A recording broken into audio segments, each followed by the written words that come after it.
guys, কেমন আছো? তোমার সাথে কথা বলবো। Welcome to my another video. তো গাইস, কিন্তু তোমার সাথে কথা বলবো আমি বলা হচ্ছে তোমাদের দুবাই। আজকে কোনো গেমিং অথবা কোনো গেমস নিয়ে আমরা কোনো কথা বলবো না। আজকে কথা বলবো সেই ব্যক্তি যিনি নোবেল পুরস্কার পান। দ্বিতীয়ত, তিনি তেজস্ক্রিয়, যাকে আমরা ইংলিশে বলে রেডিও অ্যাক্টিভ, তিনি এই জিনিসটা তৈরি করেন। তোমরা যারা যারা জম্বি গেমস খেলছো, যারা রেডিও অ্যাক্টিভ জম্বি গেমস খেলছো, তারা তো বুঝোই রেডিও অ্যাক্টিভ তেজস্ক্রিয় বুঝোই। কিন্তু তোমার কি মাথায় প্রশ্ন আসতে পারে না যে আসলে যে আমি আমি যে কথাটা বললাম এটা কেন বললাম? যা তো এখন ওয়েল গেস হোয়াট, কথা দাঁড়াইলো। আমি তেজস্ক্রিয়নের কথা এই জন্য বলতেছি, যারা যারা গেমার, যারা যারা জম্বি গেমস খেলতে ইচ্ছুক, তারা কিন্তু অনেকবার ভাবে যে এই রেডিও অ্যাক্টিভটা হয় কীভাবে এবং এইটা তৈরি বা করছেন কে। এই জন্য এই ভিডিওটা তোমাদের জন্য বানানো। তো আজকে আমরা কথা বলবো সেই ব্যক্তিকে নিয়ে যিনি দুটো নোবেল পুরস্কার পান। দ্বিতীয়ত, তিনি তেজস্ক্রিয় তৈরি করেন। তিনি আর কেউ না, পদার্থবিজ্ঞানের একজন বিজ্ঞানী ম্যারি কুরি, যাকে আমরা বাংলায় মাদাম কুরিও বলি। তো চলো গাইস, আজকের মতো ভিডিও শুরু করা যাক। ফার্স্টে তার ছবিটা তোমাকে দেখিয়ে দিই। এটা হচ্ছে তার ছবি, দেখে নাও গাইস। এটা হচ্ছে তার ছবি। ইনি হচ্ছেন সেই মাদাম কুরি, বা আমরা ইংলিশে বলি ম্যারি কুরি। এইবারে বলবো তার দাঁড়াও গাইস, তোমাদের দেখাইতেছি। আচ্ছা, আগে বলি তার জন্ম কাহিনী নিয়ে। প্রথমে শুরু করি। ম্যারি কুরি এই নামটাকে ফরাসিতে ম্যারি, আমরা এটাকে বাংলা মারি কুরি বলি, কিন্তু এটাকে ফরাসিতে ম্যারি কুরি বলে। তিনি 7ই নভেম্বর 1867 সালে 7ই নভেম্বর 1867 সালে তার জন্ম, এবং 4 জুলাই 1934 সালে তিনি মারা যান।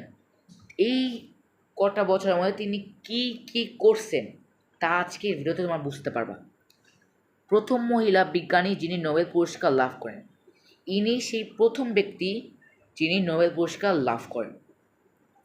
এই পোলিও ও ফরাসি বিজ্ঞানী 1903 সালে তেজস্ক্রিয়তার ওপর গবেষণার জন্য তার স্বামী পিরিয়ের কুরি এবং তেজস্ক্রিয়তার আবিষ্কার রোগ ওরি বেকারের সাথে যৌথভাবে নোবেল পুরস্কার পান।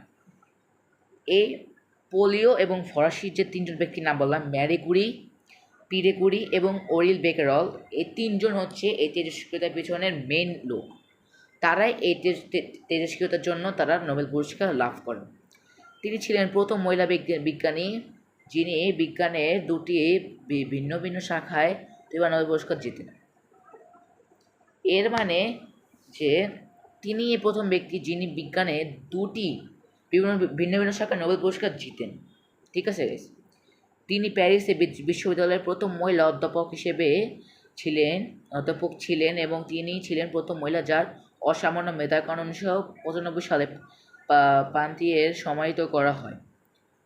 এখন আমি এটা কি বলছি আমি তোমাদের বুঝাই বলি।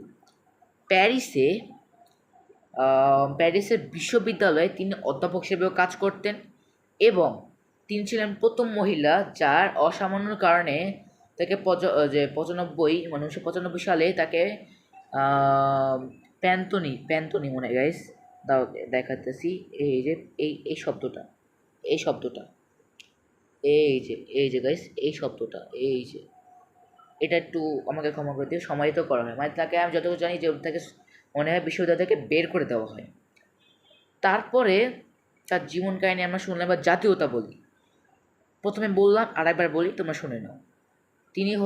তার জাতীয়তা হচ্ছে পোলিও, মানে তিনি পোল্যান্ডে থাকেন। তিনি হচ্ছেন একজন ফরাসি। তার পরিচিতির কারণ কি, মানে তিনি যে এত পরিচিতি হলেন কী কারণে? তেজস্ক্রিয়তার কারণে, মানে রেডিও অ্যাক্টিভ জিনিস নিয়ে। এবার পুরস্কারের নামটা বলি। পদার্থবিজ্ঞানে নোবেল পুরস্কার 1903 সালে তিনি লাভ করেন। তারপর 1911 সালে রসায়নে নোবেল পুরস্কার আবার লাভ করেন। তিনি কর্মক্ষেত্রে শুধু পদার্থবিজ্ঞানে রসায়ন ছাড়া কিচ্ছু করেননি। তিনি প্রতিষ্ঠানসমূহ করছেন সরবন। তারপর ডক্টরাল যে উপদেষ্টাটা তিনি করলেন, মানে এই যে এত উনি সায়েন্টিস্টটা করলেন, কার জন্য? ওরিল বেকারেলের জন্য। তো ডক্টরাল যে শিক্ষার্থী ছিল তার অদ্রে লুই ড্যারবিন, তিনি ছিলেন এ ব্যক্তি। এবং টিকা হিসেবে বিজ্ঞানেরই ভিন্ন দুটি ক্ষেত্র নোবেল পুরস্কার প্রাপ্ত একমাত্র মহিলা। এবার বলি তার কথা। ম্যারি কুরি 1867 সালে স্বাধীনতা এবং পোল্যান্ডের ওয়ারশতে জন্মগ্রহণ করেন। তিনি 1867 সালের 7ই নভেম্বর পোল্যান্ডে তিনি ওরশেতে জন্মগ্রহণ করেন। ঠিক আছে, যেটি তখন রাশিয়ান সাম্রাজ্যের অংশ ছিল। তখন আমি তোমাদের ক্লিয়ার বলি, এইখানে পোল্যান্ড এবং রাশিয়ার একটা ওয়ার্ল্ড ওয়ার চলতেছিল। তখন বেশিরভাগ যে জায়গা ছিল, তা বেশিরভাগ জায়গাটা ছিল সেটা ছিল রাশিয়ার, মানে পোল্যান্ডে এতটা জায়গা ছিল না।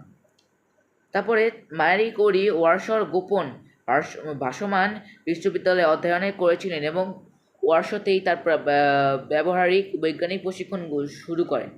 ম্যারি কুরি গোপনে, মানে ওয়ারশপ গোপন নামে একটা জায়গা আছে যেখানে ভাসমান বিদ্যালয়ে অধ্যয়ন করেছিলেন তিনি, মানে তিনি ওখানে পড়াশোনা করতেন। এবং ওয়ারশতেই তার প্রথম বিজ্ঞানিক কাজ তাকে শুরু করে দেওয়া হয়। 1891 সালে 24 বছর বয়সে সে তার বড় বোন ব্রোনি স্লাভাকে অনুসরণ করেন, প্যারিসে পড়তে চান। মানে 1891 সালে 24 বছর যখন বয়সে তার বড় বোন, যার নাম হচ্ছে ব্রোনি স্লাভাকে অনুসরণ করে প্যারিসে তিনি পড়াশোনা করতে চান। মানে যে ব্রোনি স্লাভাও কিন্তু প্যারিসে পড়াশোনা করতেন বা অন্য জায়গায় পড়াশোনা করতেন। তারই থেকে ইন্সপায়ার হয়ে তিনি প্যারিসে গিয়ে পড়াশোনা করেন।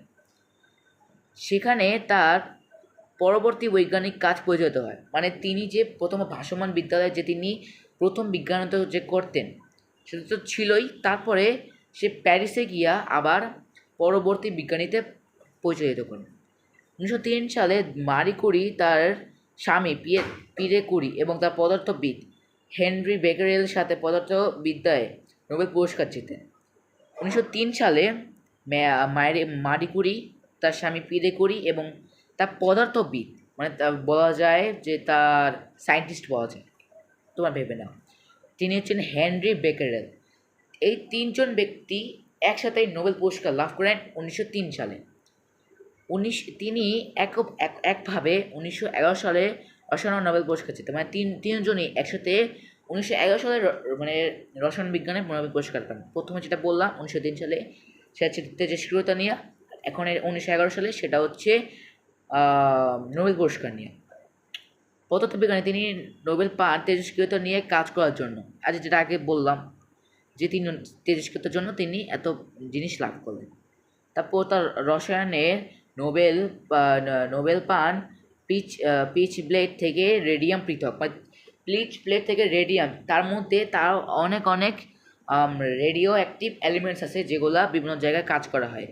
যেমন একটা উদাহরণস্বরূপ যদি বলি, ধরো ইউরেনিয়াম, এটাও কিন্তু মাদাম গুই তৈরি করছিলেন। তো এই ইউরেনিয়াম ধরে কিন্তু যদি নিউক্লিয়ার বোম বানানো যায়, যদি কেউ চায়, এটা টেররিস্টরা চাইতে পারে, আমরা চাইতে পারি না, আমরা তো সাধারণ মানুষ এটা দেখিও নি। তো তিনি এরকম কাজ করছেন। আর যদি বলি গাইস, তাহলে এখনও অনেক সময় আছে, তো আমি একটা কাজ করব, আজকের জন্য ভিডিওটা এই পর্যন্তই পজ থাকুক। আমি তোমাদেরকে একটা ছোট্ট একটা হিন্ট দেওয়া দিই, আমি প্লিচ ব্লেড থেকে রেডিয়াম পৃথক পর্যন্ত পড়ছি আজকে, এবং তার বাকি অংশ আমরা নেক্সট পার্টে বলব। তো আজকের জন্য ভিডিওটা এটুকুই ছিল। আই হোপ তোমাদের জন্য ভালো লাগে। যদি ভিডিওটা ভালো লাগে তাহলে লাইক শেয়ার সাবস্ক্রাইব করতে ভুলো না। তো দেখা হবে আবার। যদি ভিডিওটা ভালো লাগে তাহলে লাইক শেয়ার সাবস্ক্রাইব করে দাও। আর হ্যাঁ গাইস, সেই আগস্টের 2 তারিখের কথা মনে আছে? মনে রাখবার জন্য, ঠিক আছে গাইস? তো আজকের জন্য ভিডিওটি কি, জয় বাংলা, জয় বঙ্গবন্ধু, বাই বাই। সব ভালো থাকো, সুস্থ থেকো, আসসালামু আলাইকুম।